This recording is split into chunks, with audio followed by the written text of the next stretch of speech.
uniforms, and silence. And the man who owned half of Silicon Valley wept when he realized the miracle he'd begged science for had been standing in his house for years unnoticed.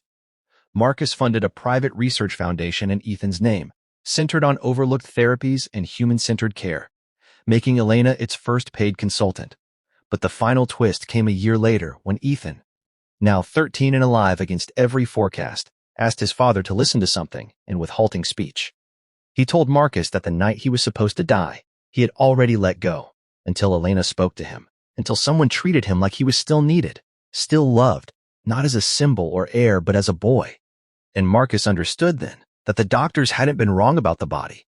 They'd been wrong about the will, and the story spread not because a billionaire's son survived, but because the world learned that the person who changed everything wasn't the one with power, degrees, or money, but the one who refused to accept an ending someone else had written. And somewhere in that mansion, now quieter and warmer, Elena still hums the same lullaby, not because Ethan is dying, but because he is living. And sometimes miracles don't arrive in lab coats. They arrive carrying a mop, speaking softly, and daring you to stay. Story, one long paragraph.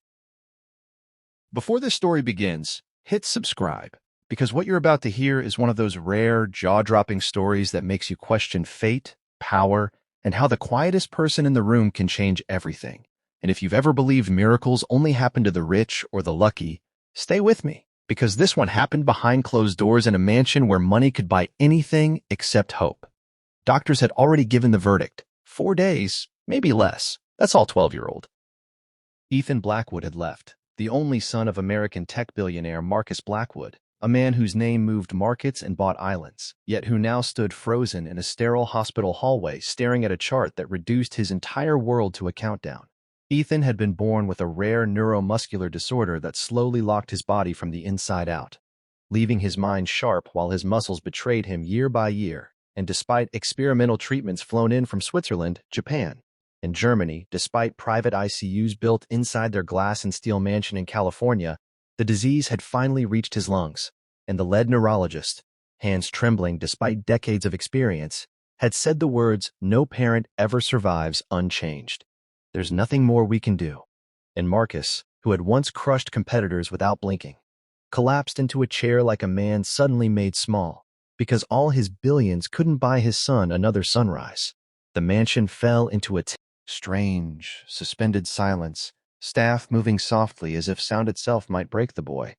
Everyone preparing for the inevitable except one person, the maid, Elena Ruiz, a middle-aged immigrant woman who had cleaned the Blackwood home for years, invisible, overlooked, spoken to only in instructions, yet who had noticed something no one else had.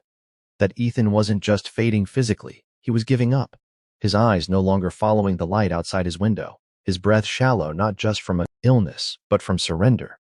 And on the first night after the doctor's verdict, while Marcus locked himself in his office drowning in legal calls and contingency plans, Elena quietly entered Ethan's room with a bowl of warm water and a soft cloth, humming an old lullaby in Spanish, the same one her grandmother had sung when Elena herself lay sick as a child in a village with no hospital at all. And as she wiped Ethan's hands, she spoke to him, not like a dying patient, but like a boy still here, telling him stories about stubborn children who refused to leave before their time, about bodies that listened when hearts decided to fight. And something in Ethan shifted, a tiny tightening of fingers around hers that no machine registered, but Elena felt instantly. And the next morning, when a nurse adjusted the ventilator, Ethan's oxygen levels, expected to drop, held steady, dismissed as a fluke.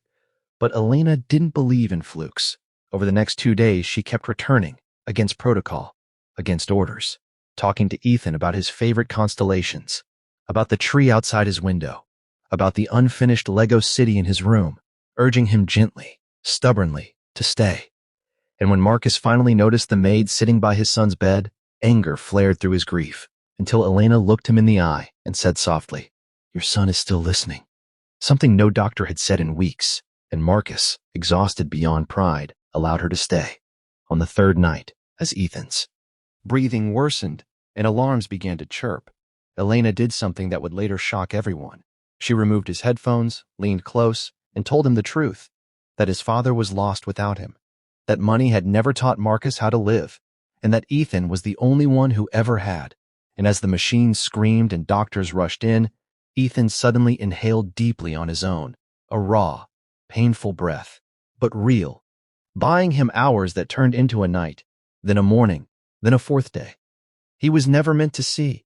Specialists called it a spontaneous stabilization, but Elena knew better. And when a young resident discovered that Ethan's condition matched a barely documented case from decades earlier, where sensory emotional stimulation had slowed muscular shutdown, Marcus authorized an emergency experimental protocol combining neurology, respiratory therapy, and constant human engagement, and Elena became part of the care team, though no one wrote her name on the chart. Weeks passed, then months, and Ethan did not die. Instead, his decline slowed to a crawl, then plateaued, his fingers regaining faint movement, his lungs strengthening just enough. And the twist no one saw coming arrived quietly one afternoon when Marcus discovered Elena had once trained as a nurse in her home country, but abandoned her career to support family after immigrating, her credentials never recognized, her knowledge buried under uniforms and silence. And the man who,